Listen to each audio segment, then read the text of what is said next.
Hey everyone, welcome to the Worship Artistry podcast. My name is Jason Houtsma, and with me is Kristina Kaslenka. I was going to make a joke and say, I'm Jason Houtsma, but that's not very funny.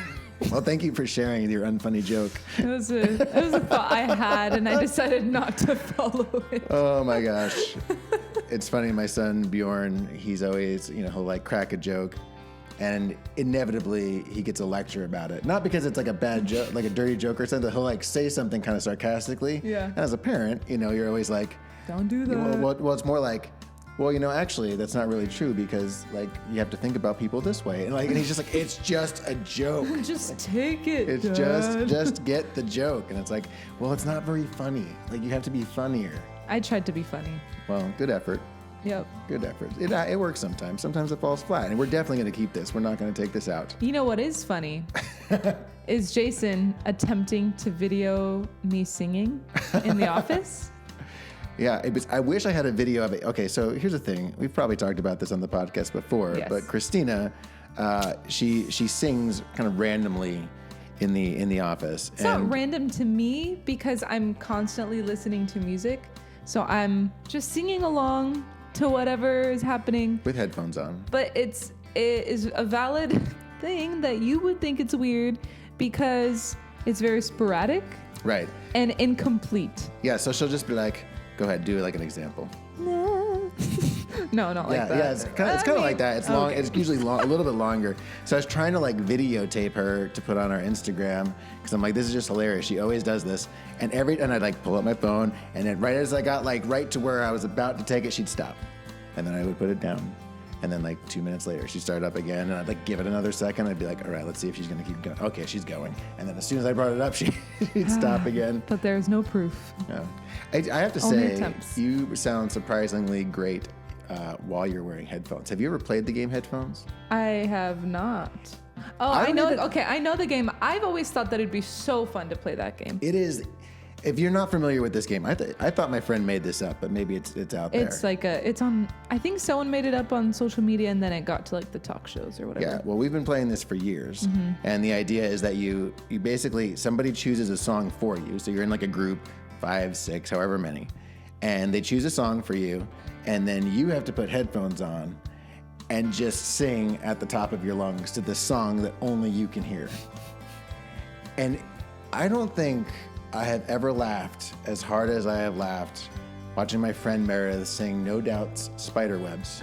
Because she didn't even know half the words, and you just have to go for it. You can't hear yourself at all.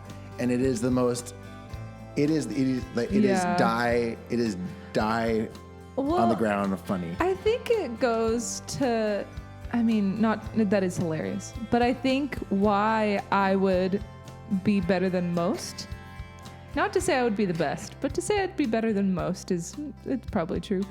It's because learning to sing in a choir and in auditoriums where you don't easily get to just hear yourself, like you can't just stand there with your like finger in your ear trying to just hear yourself. Like you have to get really comfortable with this, almost the feeling of your vocal cords, and trust that what you're feeling is in alignment with what you're not hearing, or like you are hearing, but it's in alignment with that. Yeah. It's super weird, but it is like a technique. Your choir training is amazing, because when we recorded I Love You, Lord, you did the lead vocal for that, because we did our own version, the Worship Artistry version of I Love You, Lord. You can learn that with us, or you can go check it out on Spotify, Yes. Apple Music, all the stuff. But I was just so impressed. Like you're watching the waveform, and it's like, it's all just super even. Like, Yeah, we would take like 5 takes. right. And it was always even, and it was always, but like a lot of times, like depending on how you sing, you have to put a bunch of compression on. Sometimes you have to ride the fader a little bit. And then Kristina is just straight on through. So Vocal training. Which actually means that you would be terrible at the game Headphones, because you wouldn't be funny. Yeah, and I that's wouldn't be funny. That's I the know. whole point. Maybe so. Okay, so I would be terrible. Yeah, you shouldn't even play that game, because you'll make other people feel bad about themselves, and that's not the purpose of games. That's I think why I've never done karaoke. Karaoke. I've done it a couple times. It's really fun. Yeah, I think it would be super fun, but that's just me every day. Yeah, but there's certain, like my friend I've heard this story. It was legendary. But a guy who sang in my band in college, Brad Sheesby. Brad, if you're out there, hello, I miss you. He just had this incredible voice, and it was so funny because like we would go play places, and when I was on tour with like this singing group in college, they would do all these vocal warm-ups, and it was like this whole thing. And Brad would come in like drinking coffee and just like, and then he would just start belting. Crazy. And it was unbelievable. And I've heard that I believe it was in Puerto Vallarta. He got a standing ovation at a karaoke night because he was that good. I believe it was. I believe it was a U2 song. I don't know which one, but I do believe in vocal warm-ups. I recommend them. I do them every time I am on my way to go lead worship. I will always do vocal warm-ups. But I think it does, if you have not been singing for like days leading up to when you need to sing, a 10-minute warm-up will not do you any good.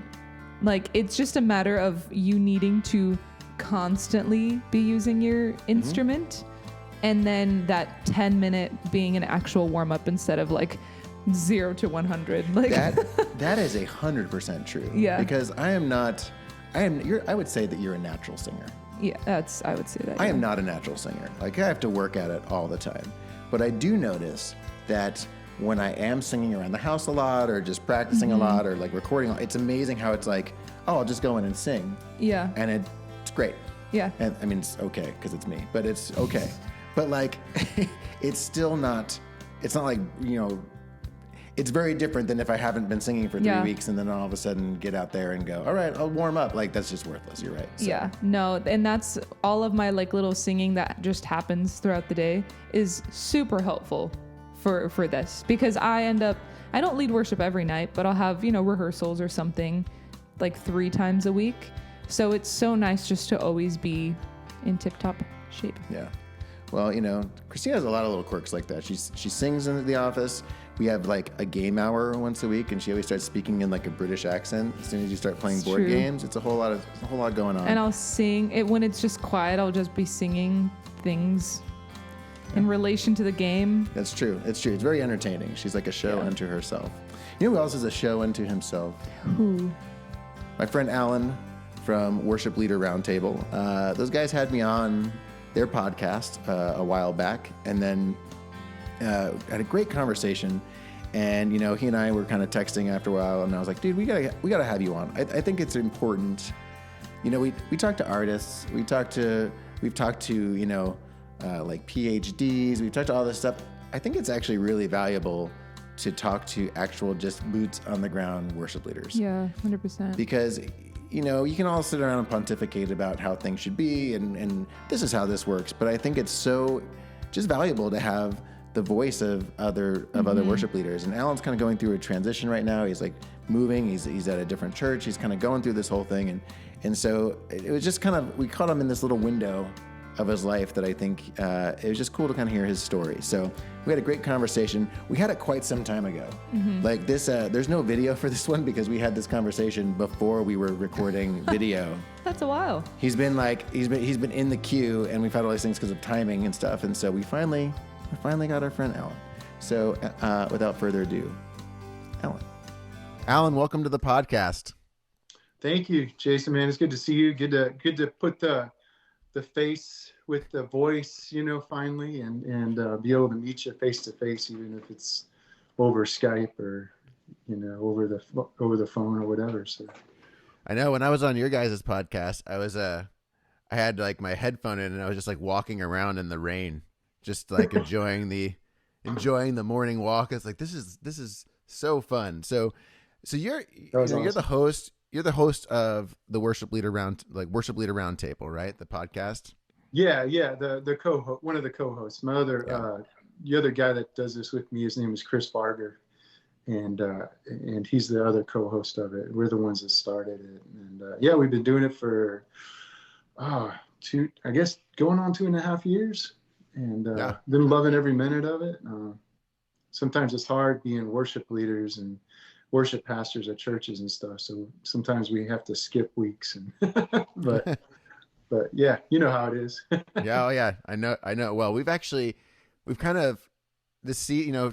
gone seasonally, and we've done like every week, and we just decided, we're like, we've got a lot going on. Let's just go like every other week ish. Yeah. And it's been wonderful.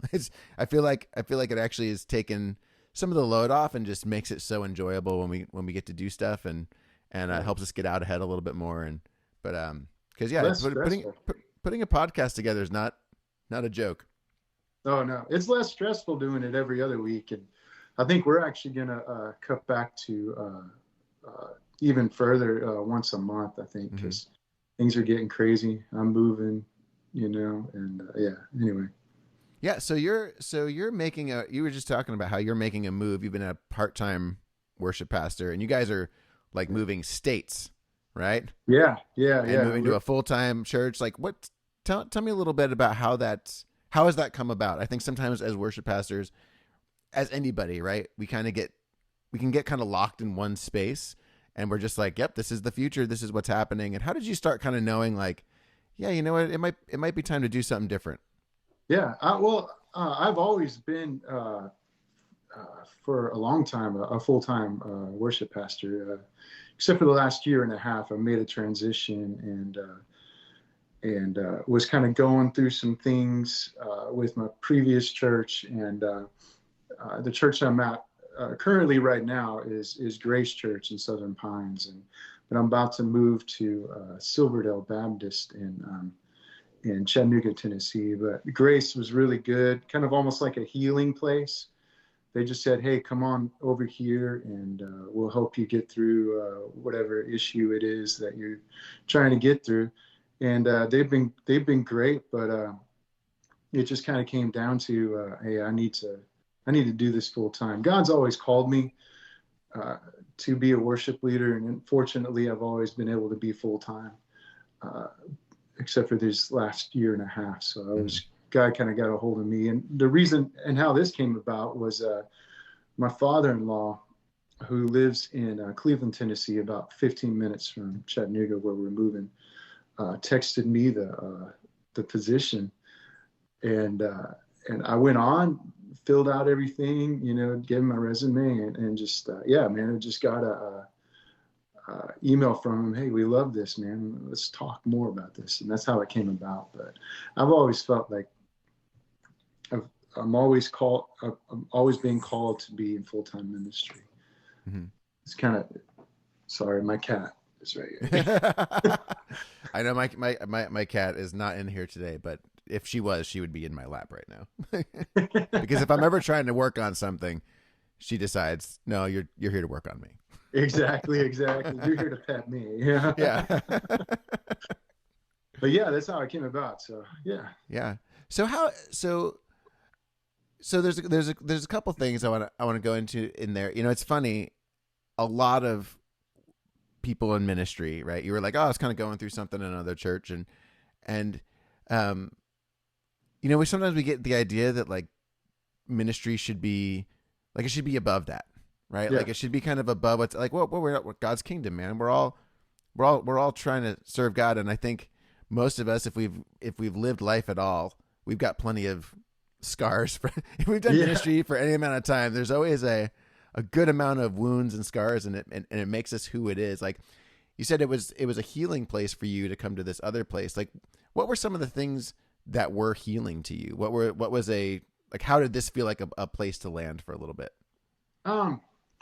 They helped me trust a lot more. The previous church I'd been at, I was there for 10 and a half years. And without going into details, there were some issues there that I just had to get out of. And they helped me to kind of open up more and kind of trust like I did before, things like just loving on me every day, asking me, hey, how are you? Are you doing okay? How are you feeling? Anxiety wise, what's going on? Things like that, praying with me constantly, making me feel like I was a part of the family almost immediately. And that's one of the things I'm going to miss about Grace. I love them to death. But yeah, it was definitely a big healing process. over the last year. Yeah, a lot of prayer. Yeah. Yeah. You know, Yeah. I mean, For sure. Well, it's interesting those things that you say, like, spending time in prayer, checking in on you. Like, I think these are all things that in any kind of ministry, in any work we do, whether it's in ministry or not, right? Like, that's gets to be our role in the world, is like whether we're working in a secular work environment or a Christian oriented one or anything else. There's that it's bringing the kingdom, right? And it's very easy to kind of get caught up. I know for myself, even worship artistry and being a worship pastor, that's a lot of time and a lot of days. And I've even myself been kind of backing up, like kind of stepping back and going, all right, where does this all fit? Like, I had recently I was looking at my own life and my own church and going, man, I'm giving so much, like I'm just working all the time. yeah, And I'm trying to balance it all and like, but what am I really giving the people that I'm serving at Mosaic and outside of just playing songs, and leading worship there? But like, what am I giving my team? What am I giving the people who are ministering with me? And it's those things, right? It's like, it's prayer. Yeah. It's checking in on them. It's knowing who they are. It's living life together with them. And it's like, that's really how we should be doing it, right? Like, I hate saying should, but I'm also like, I think the older I get, the more I'm like, no, there's a right way and a wrong way to do this. Like, yeah, that's true. That's true. If your team knows you care, if you check in with them, you actually listen to them and then ask them, okay, how was this situation? How's this going? Because you told me about this a couple of weeks ago. Man, you're going to have a team for life, and they're going to, they're going to be loyal. Unless they move away, they're going to be there no matter what. And then you create that family. Yeah. That family bond, between the team members. And yeah, it's really important. Yeah. So how do you go about, so you're about to make this move, right? You're going to go like work at this new church. What are some of the things that you anticipate? Like, what are your plans in terms of, okay, how am I going to get in there and how am I going to start building this with these new people, right? Because you're going to come into this new role. Yeah. Well, fortunately, I'm kind of stepping into a situation where somebody's been there before. I'll be doing one of I'll be at the main campus on Saturday night, and then my campus on Sunday. And there's been somebody there that's already been there. He's stepping into a role of kind of establishing house churches in partnership with Silverdale. And so, I mean, I've always, when I step into a position, always thought, okay, if it ain't broke, don't fix it. Mm-hmm. There might be some things that I want to change, but that's going to be over time. First, you want to be sensitive to people that have already been there. How that is. And second off, you want to be sensitive to your pastor, the person you're supposed to be serving, and always give them heads up. Well, in time, I'd like to change this. I'd like to do, but right now we're fine. Yeah. It's I think that's really important, and you want to kind of grow, and you want to build that rapport between your team. Mm-hmm. And I'm excited about that. I'm really totally excited about doing that. And a new team, a new place. We've actually been there before. We lived there before, but just a new church, a new experience. So I'm really excited about it. That's a real great thought about staying, keeping things the same, but at the same time, as you're going, kind of still casting vision for what you want to do for the future, right? Like, this is great. Like, I'm here to serve you guys. Here's kind of where I want to go, and starting to kind of like throw those breadcrumbs out there. Because what you don't want to do, right, is like, all right, now we're changing everything. Let's go, right? Exactly. And like, so much is managing expectations, right? Oh yeah. If you want to have a rebellion on your hands, then go ahead and change it right when you get in there. I mean, I actually did that one time. It was a horrible experience. I had people coming up going, why are you doing this? Why? We've always done it this way, So I've learned to kind of over time change things. And then the more rapport, the more relationship you have with them, then they're more accepting of your changes. Yeah.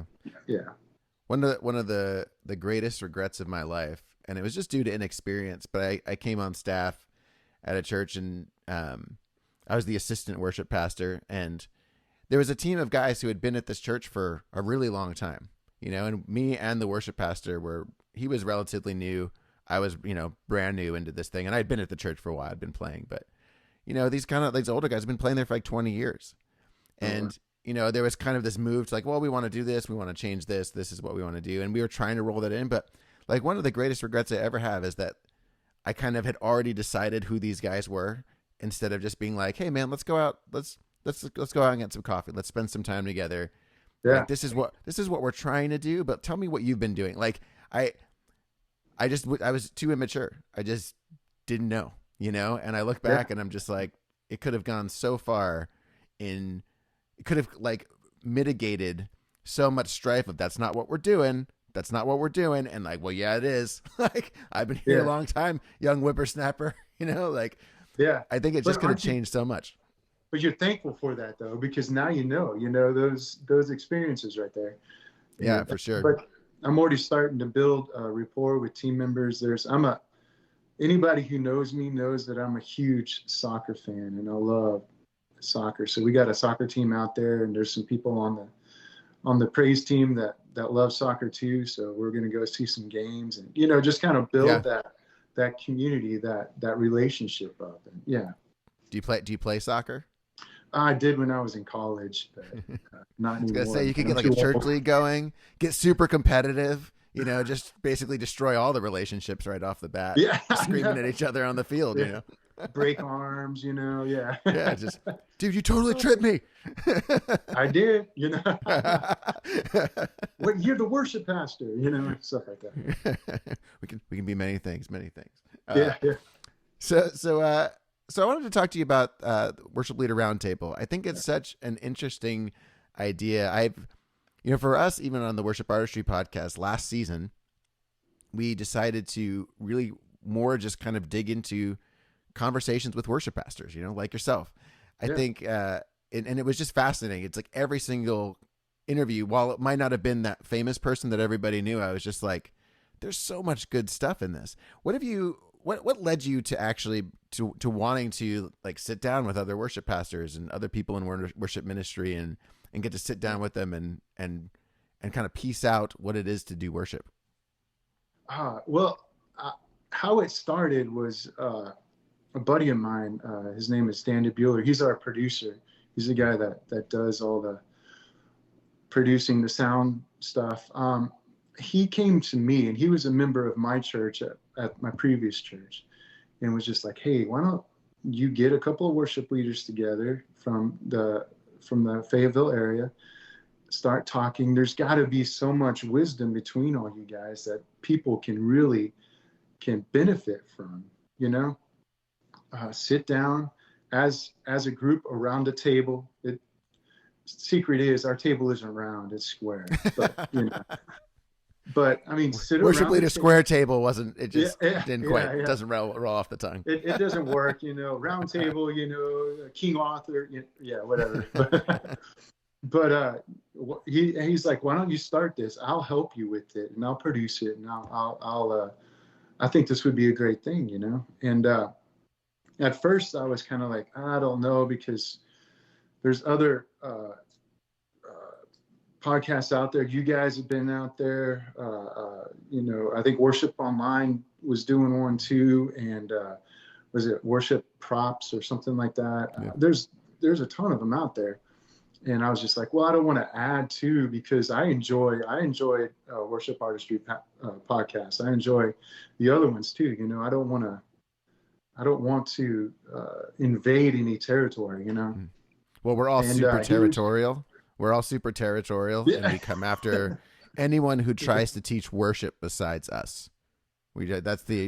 No one's allowed to teach for anyone to learn about worship from anyone except for us. We're the only ones. Oh, yeah. So very kingdom oriented mindset there. I know. One thing I have learned is that all the podcasts in the at least the worship leading realm, I mean, we help each other. That we're a community, and I love that part of it. But I mean, I was afraid. I was like, I wasn't afraid, but I was like, he's just like, but okay, well, why don't you guys talk about, not only will you guys be a group of worship leaders around the table talking about issues and kind of going back and forth about things, but you can also bring people on that you feel like worship leaders can benefit from. You know, like when we had you guys on our podcast, you know, things that that worship leaders can get some practical how-to advice from. Does that make sense? Whether it's from your team, managing your team, or like what you guys do, pointing them in your direction. You know, this is how your team can get better, advancement. You know, this is how you play a song, or even down to we had a guy on the podcast that was an expert in mental health for worship leaders. You know, I mean, very cool. I mean, it's we should all listen to that one. Yeah, right. I mean, it's just. I mean, I remember my uncle telling me when I told him I wanted to go into ministry, he said, "Are you sure? Are you absolutely positive you want to do this? Because you deal with people, and they're, no matter if they don't or they do, or if they intentionally or they don't intentionally, they're going to hurt you in some way, you know." And I mean, he's right. So that mental health one was just an eye opener for me, you know. Yeah, I enjoyed that one a lot. I enjoy talking to everybody that's been on the podcast, but and then everything from that to, we've had the owner of Planning Center, and then community loops and stuff like that. Just really practical, and we dive into the spiritual stuff too, you know. But how do you deal with a team member that isn't reacting to a decision you made, or is giving you trouble, or, you know, or how do you deal with being on the stage, you know, anxiety of it, or how can you biblically and spiritually be able to just kind of, what's the word I'm looking for? Make things right on the stage. I don't know what you know what I'm saying? And unfortunately, Chris and the other guys are better at all stuff than I am. But we all have opinions, and we all respect each other, and we all love each other. We're all brothers. And the other thing was, in starting the Roundtable, it kind of grew into almost like a worship leader community here in Fayetteville. You know, we'd have people on, and then they would become family, and we'd meet for coffee all the time. And, you know, it was almost like an encouraging thing. Yeah. Well, there's something to really be said about like, I think of you guys almost as Switzerland, like there's in the sense that, you know, it's like it's cold. Yes, you have a very cold presence. Everyone can tell that about you. But just thinking about it from like, I remember when I first started Worship Artistry, and I called a friend of mine who was our A&R guy way back when, and then I was like, hey, you know, we want to do this thing, and at the time, you know, you basically had YouTube, and he was like, yeah, you know, there's nobody who's teaching all the songs, right? There's nobody who's like, record labels are going, okay, we'll do this thing, and everyone was kind of in their own little sphere, and we were like, no, we want to teach everybody's songs.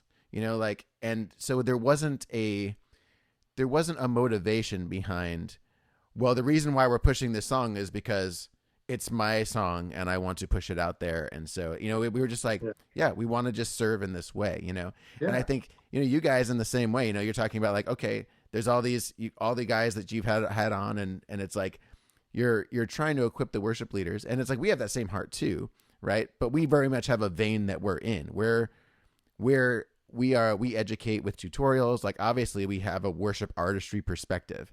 And so that, which is great in a lot of ways, but there's something to be said about you. Like, you kind of don't have a dog in the fight, right? Like, you're just kind of like, dude, just bring on everybody. I remember you saying to us like, well, you know, we brought your competition on too. And it's like, great, man. They probably know some stuff that I don't. Like, awesome. You know, like, I just don't look at it that way. And so I think, but no matter what, however I look at it, by you not having any, like, truly any, like, you can always question my motivations if you want.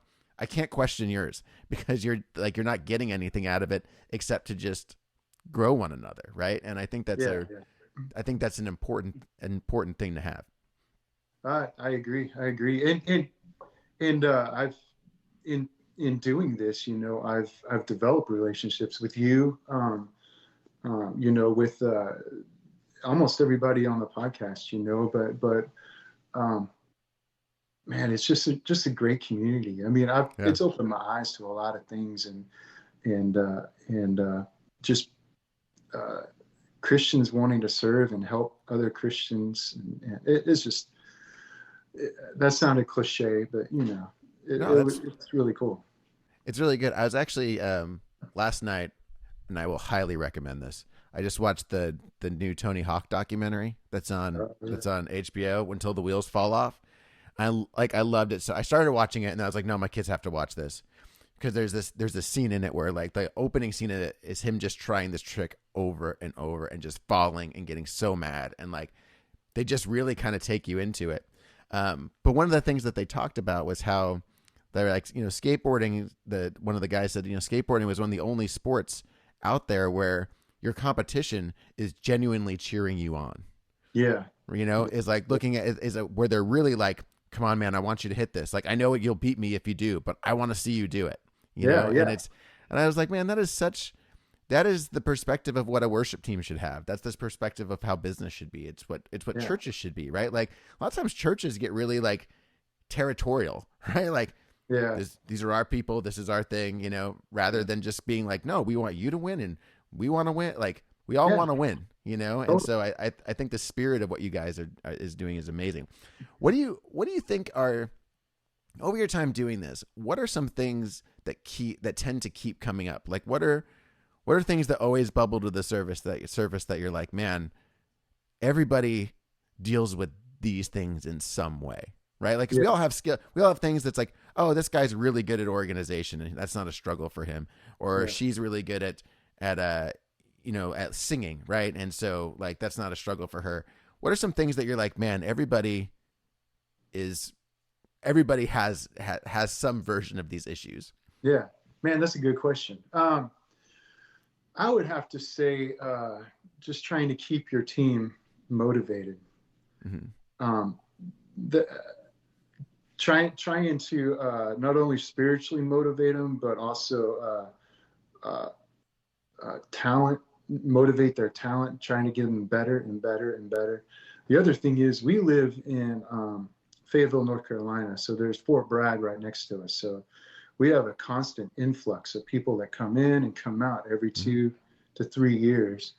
So one of the issues we have here is always recruitment, you know, just trying to, we get a great guitarist he comes in and we get him on the team and he's just amazing. And all of a sudden, 3 years later, he's got a PCS to Germany that's always been, but everybody here, I will say everybody here in Fayetteville, we become experts of integrating new people, you know, and developing new people. So what are some of the things that you do there? Since you're the expert and since you're an expert in that, like, what are some things that you're like, you gotta do, like, non-negotiables, you know? Yeah. Well, I mean, first off, we have something at Grace, and I might implement this at Silverdale, but it's called, worship artistry. Yeah, well, that's part of it. Yeah, that is part of it. I was just kidding you. No, I'm serious. It is. Yeah. You know, you've got your account, so we give everybody that comes in your account. Oh, Cultivate. It's called Cultivate, and it's like a 4-week, every Monday night kind of series where a new person comes in, and then we teach them, you know, the first day about in-ears and this is how you do this. This is how you adjust your ears. And then from that first day, we give them a link of some songs that we want them to learn from worship artistry, you know? And we get them involved in that. And then they have to practice that every week. So every week we also branch out into like guitarists go here, bass players go here, vocalists go here. And then we have a worship leader in charge of each one of those groups that teaches them. Here's some scales. This is some musicality stuff. Here's number system or Nashville or whatever. And we integrate them in. Then depending on at the end of those 4 weeks, how they do, they either graduate or they have to go back through it again. Mm-hmm. So is that something that you're running all the time? Like, is it like, are they almost like cohorts? Like first week of the month, we're always doing this, or is it the kind of thing where you like do it? Oh, we do this every 3 months, or we like how do you organize that? Because that sounds like a great idea. I'm taking notes. I'm like, oh, that's 4 weeks. That's a great idea. We do it every other month. So yes, it gives us time to recruit, and if there's new people that come in, then we give them a month, and it's somebody who waits for a month and then waits for another month to go through this class in order to play on the team. That's somebody we want, because then we know they'll be committed to it, Yeah. But at the same time, not alienating anybody, we don't want to, if we feel somebody needs more work vocally, then they'll have to go through it again. Or somebody needs more work on guitar and getting better at either lead or rhythm, then they'll have to go through it again. But yeah. How do you break that to them? That was always part of my like some of the impetus of like that's in some of the things that are in the DNA of worship artistry are how hard it was for me as a worship pastor to have somebody try out and be like, you're not ready. Yeah. Like how do you, and then have no place to send them. I was always just like, well, I don't know, go get some lessons, I guess, come back when you're ready. How do you have that conversation? Very easily. You just, what we do is, okay, they've got to have 3 things, A, that be able to play to a click, B, be able to at least sing or play decently. We can teach them stuff from there. And then C, be committed to it. And if they don't, if we feel like, okay, well, vocally you're not there, there's another couple of ministries here that might need help. And this might not just be your calling right now, Mm-hmm. Yeah. I know that the production team needs people on camera. So you're still involved in worship. And then we'll hand them like the worship artistry stuff. We'll put them on there and then just say, hey, just get this. Learn some things from this. Try to get as best as you can. There's some tutorials on here and stuff like that. Come back in 2 months and let's try it again. That's cool. So. Yeah, I remember when I at my old church, the one I eventually became the assistant on.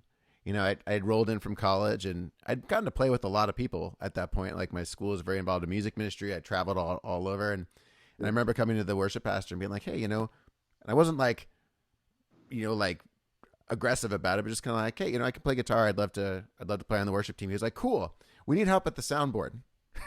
Yeah. It was just boop, like go, like cool, go learn how to do sound, and but it was helpful for me because it also helped me understand about running sound a little bit. Like, man, like I hate V drums. I'm sorry, I just hate them. I don't like them. I would much prefer real drums always. But then being the sound guy going, well, David's wailing away on those drums, but when he plays those V drums over there, it's way easier for me to mix things. And like, whether that's the thing that we do in the end, like having that perspective and almost that like sympathy, right? For like, oh, okay, I understand what you're trying to do and I'm trying to do this. And maybe like we're all trying to make this the best it can be. Yeah. But let me at least like sympathize with what you're going through and understand it. I thought it was a really, really good experience. I don't know how great of a sound guy I was. I definitely I know way more now about it than I did then, but it still was a good experience. And it kind of shows you the heart, right? Like, is your heart to serve or is your heart to like rock? Yeah. And I think that's great. I think everybody should have to do that, because I always think of the sound guy as a part of the worship team because, you're playing actually almost kind of an instrument, Mm-hmm. You're bringing up guitars, you're bringing up keyboards when they need to. You know, you need to know the song in and out. You know, so I think that's amazing. I think I might actually start doing that at this new church, and we'll just put you on sound for a little bit, and, you know. Yeah, let's just learn. I loved it. You know, a lot of times I think with sound engineers, you know, at church, you know, who becomes the sound engineers? Like, is it the musicians who love music, or is it the guys that love to press buttons? Yeah. And like the technical guys, like the guys, because those are like two different kind of brains. You know, like you were even talking about dealing with a team and knowing, okay, with a worship team, you know, you're like, oh, you have to manage more things. And it's like, for us, we're managing artists, like whether they call themselves or not, like we're managing creatives, we're managing people who want to play music. That's not like typically the easiest group to always be working with, right? Like there's challenges that come with that style of personality. But I think a lot of times with sound engineering, it's the same thing. Like you might get somebody who's, I love tech. I love the way cables run and how a chain happens and all these things. And then they're like, and then it's like, what's this filter do? Oh, you start like, that sounds great. And like, no, it doesn't. No, it doesn't. You took all the low end out of everything. like start mess. I remember we had one guy at my church, at an old church, where he would just start messing with your monitors, like in the middle of the gathering. And you're like, I didn't ask for this. What are you doing? You know, he's just like, oh, I think you need more of this. You know, like, no. That's big. They're not in there for a reason. You're good. You got it said. Do not touch this. This is pre, you know, the Aviom and all the, you know, the in-ears and the stuff. This was just like way back in the day. It's also weird because musicians and tech people, they kind of got the same personality, but it's different at the same time. You know, so over the years, I've had to kind of learn that personality a little bit so I can connect with them. You know, but then you got musicians over here, and we're just weird people, you know. So you gotta have to have that personality and connect with that too. So yeah.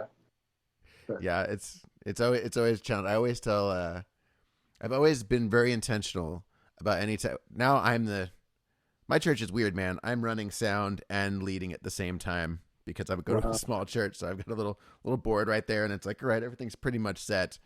Now I just have to mute it, you know, mutes and that kind of thing.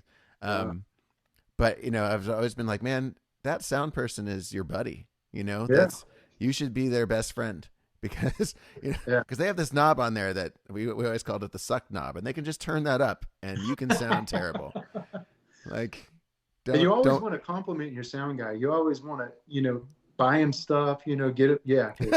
He can make show up with good gifts all the time. Yeah. Hey, do it. Awesome.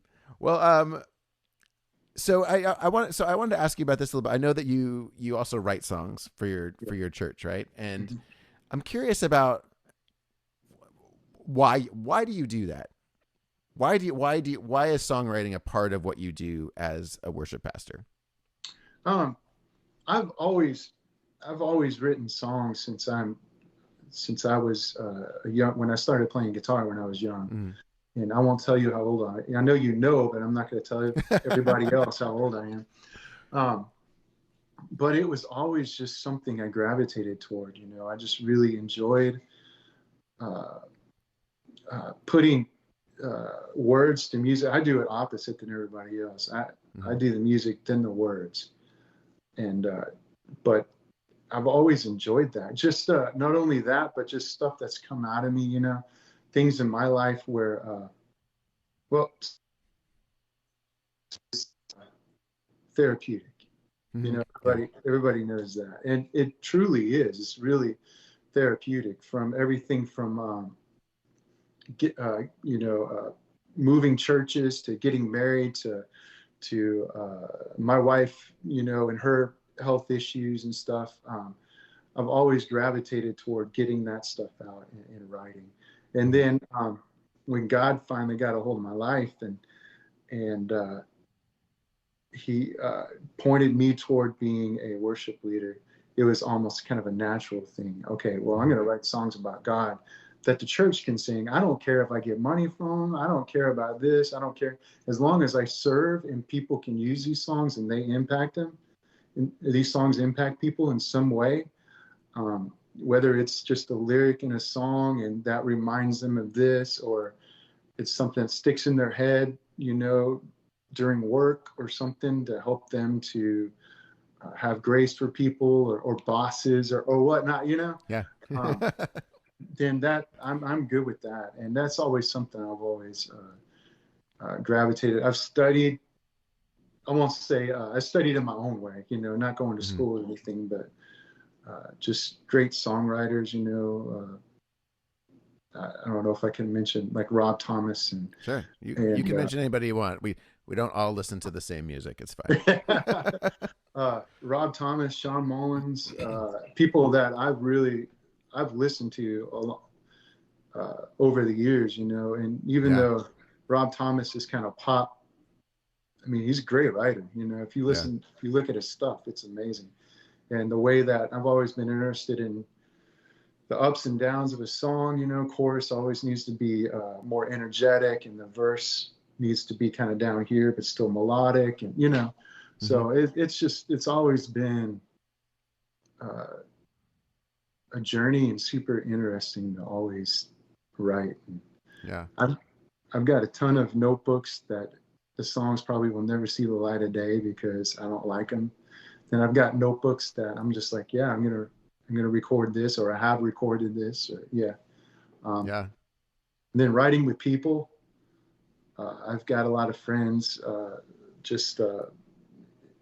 in the U.S. that I write with, and just having that experience and experiencing their perspective of my song or their song, and then I change it, and they're like, "Oh, that's cool," Yeah, it's yeah. just, co-writing it's like is so cool, right? I love it. That's really cool. I love that perspective on. I think that there's songwriting is an interesting thing. I think in the church because there's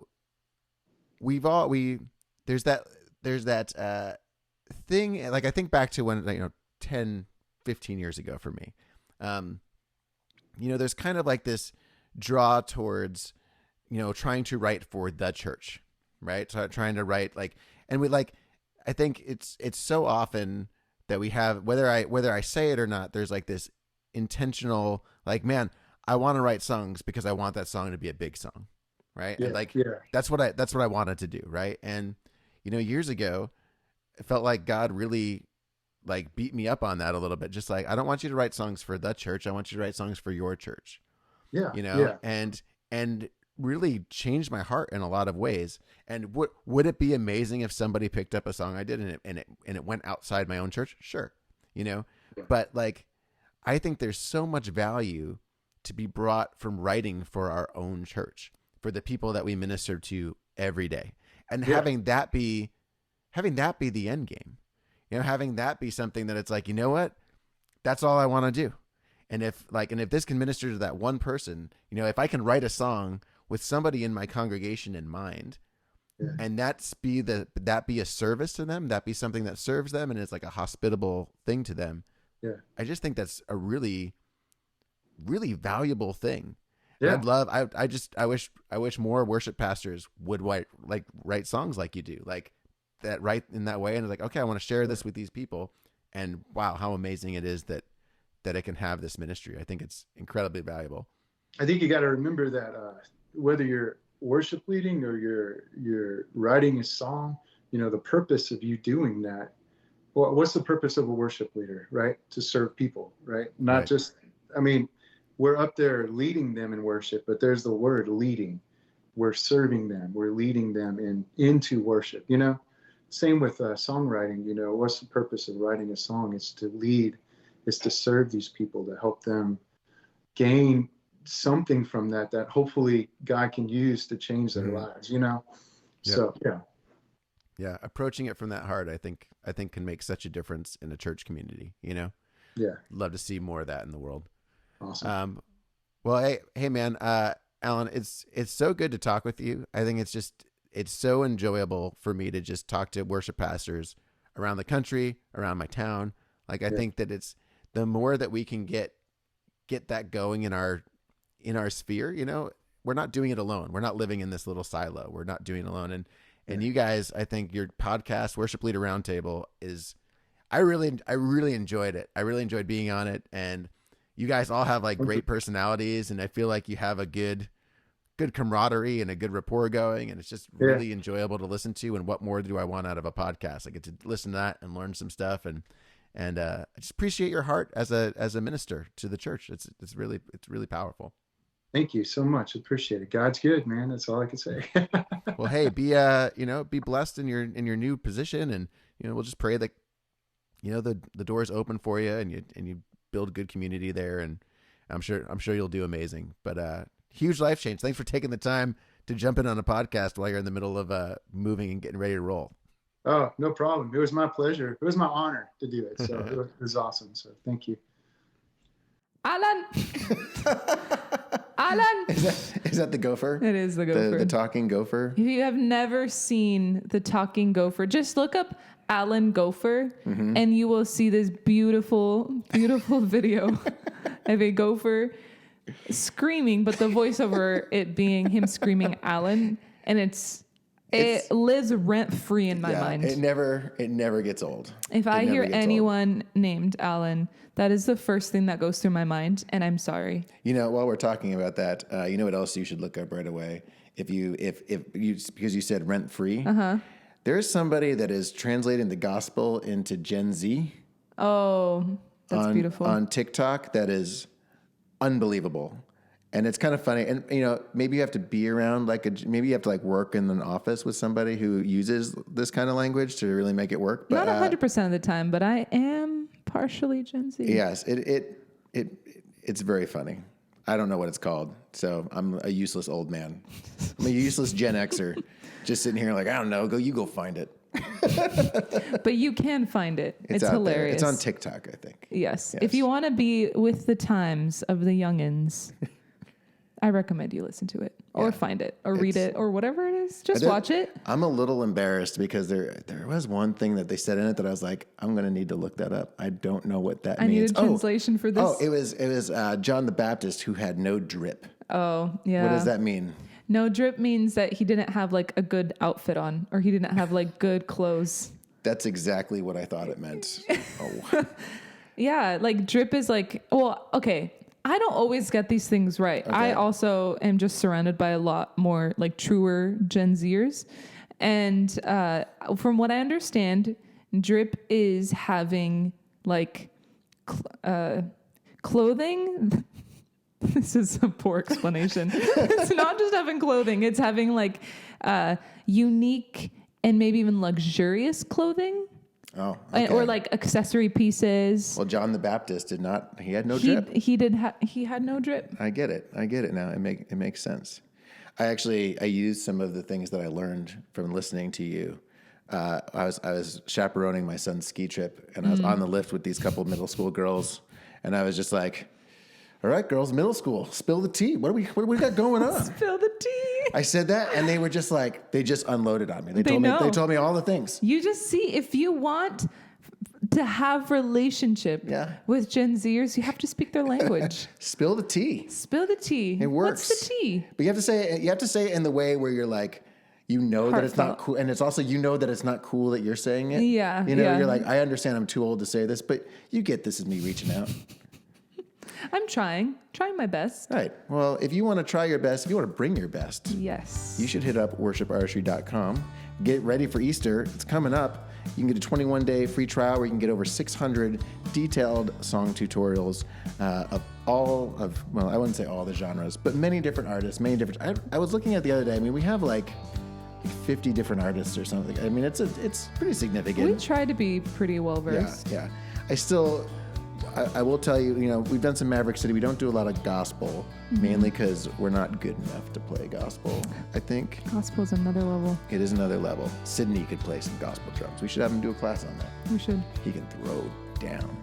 Anyway, guys, Kristina, it's probably going to be a while because you're going out of town here. I am.